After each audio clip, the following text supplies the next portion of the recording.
আসসালামু আলাইকুম। অনেক সময় আমাদের হাতে থাকা মোবাইল ফোনটির হোম বাটন বা ব্যাক বাটন খুঁজে পাই না অথবা শো করে না। তো আমরা আজকে ভিডিওটির মাধ্যমে দেখব মোবাইল ফোনের হোম বাটন বা ব্যাক বাটন কীভাবে শো করা যায়। কথা না বাড়িয়ে চলুন সরাসরি ফোন স্ক্রিনে চলে যাই। আমরা আমাদের ফোনটির সরাসরি সেটিং অপশনে চলে যাব। সেটিং অপশন থেকে আমরা নিচে যদি আসি, এখানে দেখব যে দেখছি home screen and lock screen. তো হোম স্ক্রিন অ্যান্ড লক স্ক্রিনে চাপ দিব। এরপর আমরা সবার নিচের দিক চলে আসব।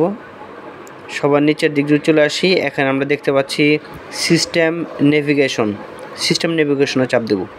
সিস্টেম নেভিগেশনে চাপ দেওয়ার পর আমরা এরপর দেখতে পারবো বাটনসে ক্লিক করা আছে। আমরা উপরেরটাতে অথবা নিচের যে কোনো অপশন আমরা বেছে নিতে পারবো, তো আমরা আরেকভাবে যদি দেখতে যাই, তো আমরা সরাসরি সেটিংসে যাব। আবার সেটিংস থেকে আমরা সার্চ অপশনে চলে যাব। সার্চ অপশনে গিয়ে লিখব গেস্টার্স, GESTURES, গেস্টার্স। এই আমরা গেস্টার্সে চলে আসলাম। এখানে গেস্টার্স system setting and system navigation, এখানে ক্লিক করেও আমরা যে কোনো অপশন বেছে নিয়ে এটা করতে পারি।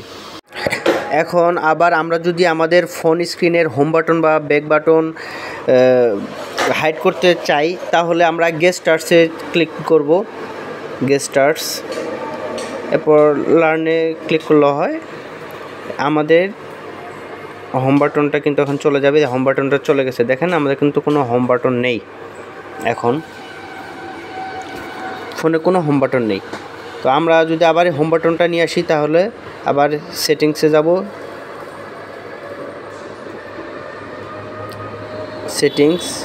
সেটিংস থেকে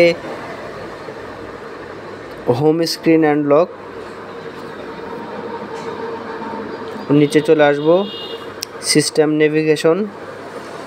এখন আমরা বাটনসে ক্লিক করব। এখন এই আবার আমাদের হোম বাটন চলে আসলো। এখন আমরা যদি ব্যাক করি, যে আমাদের হোম বাটনটি চলে আসলো। ধন্যবাদ। আসসালামু আলাইকুম।